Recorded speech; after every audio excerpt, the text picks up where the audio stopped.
अगर व्यक्ति शिक्षा से पहले संस्कार, व्यापार से पहले व्यवहार और भगवान से पहले माता पिता को पहचान ले तो जिंदगी में कभी कोई कठिनाई नहीं आएगी।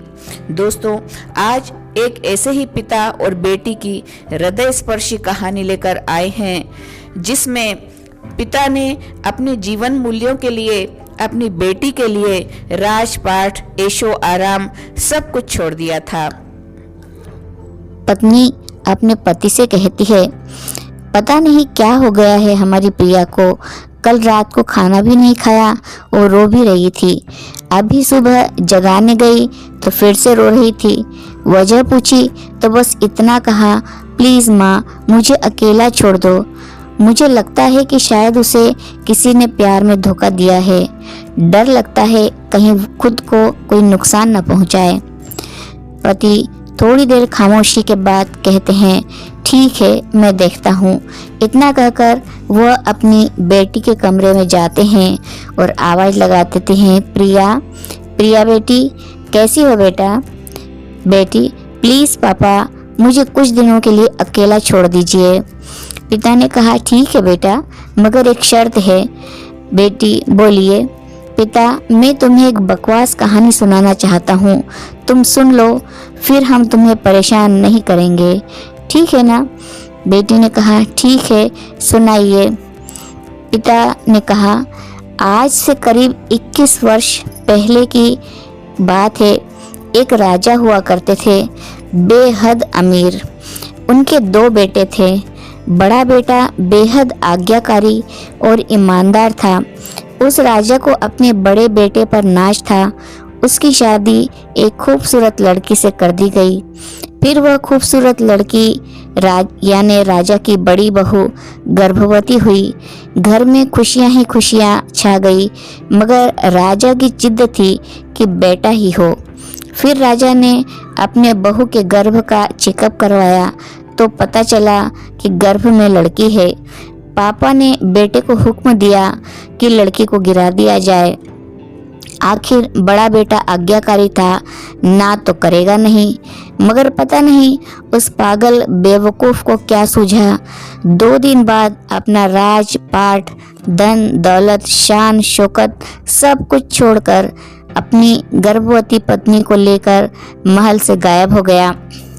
सच कहूँ तो वो बड़ा बेवकूफ़ और पागल था। लोग बेटियों को बोझ समझकर गर्भ में नष्ट कर देते हैं और एक वह बेवकूफ़ पागल एक बेटी के लिए तमाम सुख सुविधाओं को ठोकर मार दिया। वह बाप की बात मानता तो आज उसकी जगह राजा होता। न जाने वह बेटी के लिए पागल बाप न जाने किस हाल में होगा।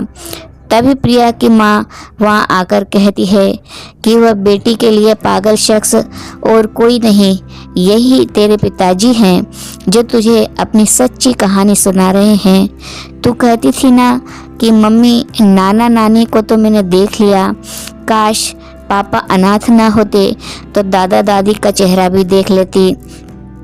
तेरे पापा अनाथ नहीं है बेटा, तो बड़ी होकर जिद न करे दादा दादी से मिलने की, इसलिए तुझसे सच छुपाया गया। फिर तेरे पापा ने तेरे पैदा होने के बाद एक कसम ली थी कि तेरे अलावा दूसरा संतान फिर कभी नहीं आएगा। अखबार में इश्तहार देकर तेरे दादा दादी ने बेटी को लेकर ही वापस आने को कहा।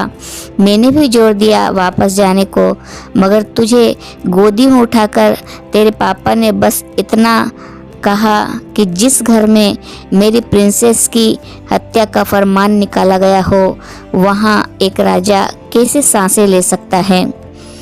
अब नज़ारा अलग था। प्रिया की आंखों में पापा के लिए सम्मान, उनकी मोहब्बत के लिए ढेर सारा प्यार और उनकी कुर्बानी के लिए इबादत करने का जी कर रहा था। आंसू थमने का नाम नहीं ले रहे थे, मगर सब कुछ अब सिर्फ पापा के लिए था।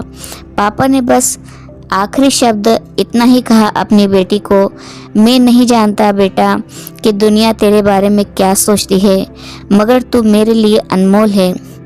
भले मैं आज कहीं का राजा नहीं रहा, मगर तू कल भी, आज भी और सदा ही मेरी प्रिंसेस ही रहेगी। बेटी ने दौड़कर अपने पापा को गले लगाकर रोते हुए कहा, आप असली राजा हो और मैं आपकी प्रिंसेस।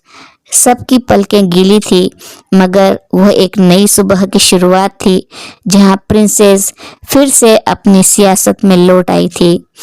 जाने कितनी परियों ने मिलकर अर्जियां दी थी, तब खुदा ने इस दुनिया को बेटियां दी थी। धन्यवाद।